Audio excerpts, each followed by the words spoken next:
Welkom. Vandag gaan ons 'n mediese raaisel aanpak, iets wat dokters al vir dekades lank kopkrap.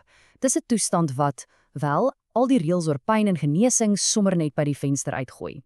So, om dinge dadelik in perspektief te plaas, dink 'n bietjie hieraan. Stel jou dit voor, wel, daardie skrikwekkende scenario is die werklikheid vir mense met iets wat bekend staan as komplekse arealiese pynsindroom of kappies. En ja, dis presies so ingewikkeld soos dit klink en een van die mediese wêreld se grootste onopgeloste raaisels. Goed, so die eerste ding wat ons moet verstaan oor kaps is die kernparadoks daarvan, en dit het alles met die pyn self te doen. Kyk, met 'n normale besering stuur jou liggaam 'n pynsein. Die boodskap word ontvang en soos jy genees, word die sein stiller. Met KPAS is dit asof daai pynalarm afgaan en die afknoppie is gebreek. Dit hou net aan en raak selfs harder. Dis nie net gewone pyn nie. Dis die hele pynstelsel wat heeltemal, wel, amok maak. Nou, as die pyn so buite verhouding is, hoe op aarde weet dokters waarmee hulle te doen het? Dit bring ons by die volgende groot uitdaging. Hier's die ding, daar's geen bloedtoets, geen ekstraal, geen enkele scanning wat kan sê, ja, dis KPAS nie. Dis 'n legkaart. Dokters moet letterlik so speerders te werk gaan en al die klein leidrade wat die liggaam gee, versigtig bymekaar sit. Hulle noem dit 'n diagnose van uitsluiting. Wat dit basies beteken is dat hulle eers alles anders moet toets en uitskakel. Is dit 'n infeksie? Nee. Is dit artritis? Nee. Hulle gaan deur 'n hele lys moontlikhede totdat kaps al is wat sin maak. En hierdie speurwerk het oor tyd baie beter geword.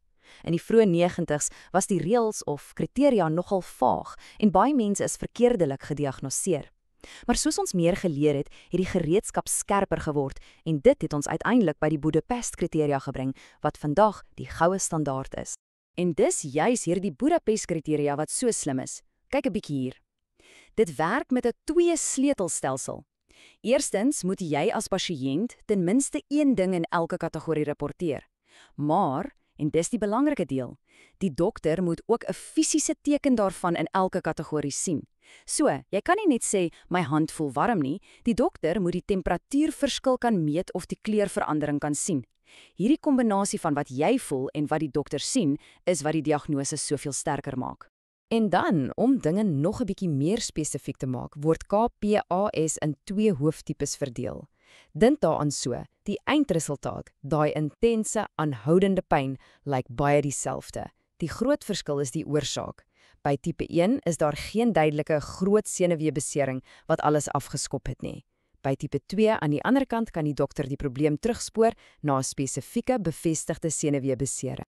Goed, so ons weet nou hoe dit gediagnoseer word, maar die groot vraag bly, hoekom gebeur dit? Wat gaan so verskriklik verkeerd in die liggaam dat dit homself so aanval? Wel, dan kan die liggaam se reaksie as 'n burgeroorlog. Die eerste skuldige is 'n heeltemal oordrewe inflammatoriese reaksie. Normaalweg is inflammasie goed, dis hoe die liggaam genees. Maar in hierdie geval is dit asof die weermag gestuur word om 'n klein probleempie op te los en dan besluit hulle om die hele stad af te brand en nooit huis toe te gaan nie. Die tweede verdagte is dat die hele bedradering van die senuweestelsel verkeerd loop. Onthou daai pynalarm wat nie wou afgaan nie? Wel, nou raak dit nog erger. Die stelsel word so sensitief dat selfs die geringste ding, soos die gevoel van klere op jou vel, nie meer as 'n ligte aanraking gelees word nie, maar as intense pyn. Die volume van die pynsein word tot op maksimum gedra. En dan, die derde groot speler, is die autonome senuweestelsel. Dis die deel van jou liggaam wat op autopilot werk. Dit beheer goed soos jou hartklop, liggaamstemperatuur en sweat. By kaps raak hierdie stelsel deurmekaar en begin dit verkeerde instruksies uitstuur. Dis hoekom 'n persoon se hand skielik ijskoud kan word, van kleur kan verander of oormatig kan sweat. Die liggaam se termostaat is heeltemal in die war. So, daar het jy dit. 'n Immuunstelsel wat ooreageer, 'n senuweestelsel wat hypersensitief is en 'n outomatiese stelsel wat op die frits is. Die vraag is dan, as die aanval van soveel verskillende kante kom, hoe op aarde veg jy terug? Wel, die antwoord is, jy kan nie net een ding doen nie. Daar's geen magic bullet vir kaps nie. Die benadering moet van alle kante gelyk kom. Dis 'n spanpoging, soos jy kan sien. Dit behels fisioterapie, sielkundige ondersteuning, medikasie en soms meer direkte prosedures. Jy moet die liggaam, die brein en die senuwees gelyktydig aanpak. Een van die fascinerendste terapieë is iets wat gegradeerde motoriese beelding genoem word. Dis basies 'n manier om die brein te heroplei om die pynsiklus te breek. Dit begin eenvoudig, jy kyk na prentjies van hande en voete en sê net of dit links of regs is. Dan verbeel jy jou net jy beweeg die seerledemaat sonder om dit regtig te doen. En uiteindelik gebruik hulle 'n spieël om die illusie te skep dat jou seerledemaat perfek en pynloos beweeg.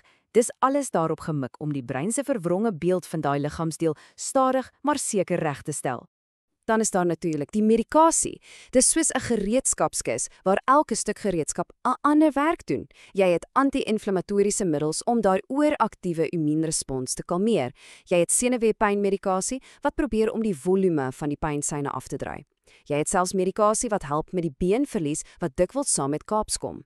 Interessant genoeg is opioïde nie regtig so effektief hier nie, wat net weer wys hoe anders hierdie tipe pyn is. Maar wat gebeur as terapie en pille net nie genoeg is nie? Vir daardie regtig moeilike, hardnekkige gevalle waar die pyn net weier om te wyk, moet dokters na meer gevorderde opsies kyk. En dit is waar neurostimulasie inkom. Dis basies 'n pasaangeer vir pyn. Hulle plant klein elektrodes naby die rugmarg om die pynseine te deurmekaar te krap of te blokkeer voordat dit die brein bereik. Die ouer tegniek, rugmargstimulasie, help so omtrent die helfte van die mense. Maar 'n nuwer, meer presiese tegniek wat 'n spesifieke bondel senuweeselle, die DRG teiken, toon selfs beter resultate. Dis regtig op die voorpunt van pynbehandeling. En dit, min of meer, is waar ons vandag staan in die stryd teen KAPS. Die groot uitdaging, en hierdie aanhaling som dit perfek op, is die woord heterogeen. Wat dit beteken is dat KAPS nie net een ding is nie. My KAPS is dalk nie dieselfde as jou KAPS nie. Die onderliggende oorsake kan verskil, en daarom werk 'n behandeling wat vir een persoon wondere verrig, dalk glad nie vir 'n ander nie. En dis hoekom die huidige benadering 'n proses van probeer en tref is, maar op 'n slim manier. Dokters moet verskillende kombinasies van terapieë probeer om uit te vind wat die unieke sleutel vir elke individuele pasiënt is, terwyl die navorsing in die agtergrond verwoed voortgaan om hierdie komplekse sindroom stukkie vir stukkie te ontrafel. En dit los ons met 'n laaste, kragtige gedagte.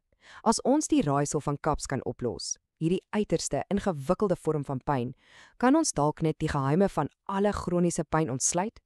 Dis die hoop. Dis wat die navorsers dryf. Die antwoorde wat ons hier vind, kan moontlik eendag verligting bring, nie net vir mense met KAPS nie, maar vir miljoene ander wêreldwyd.